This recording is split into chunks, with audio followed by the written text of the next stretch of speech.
राधे राधे मित्रों।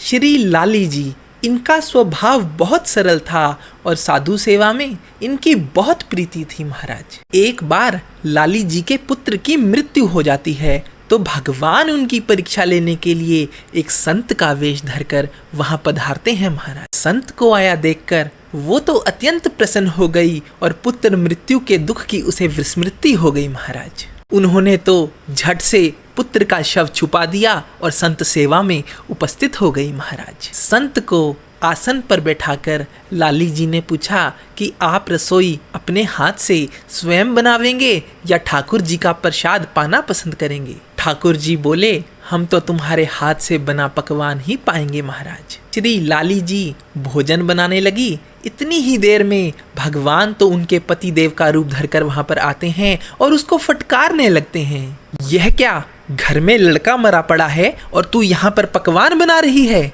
तुझे ना भय है ना लोक मर्यादा।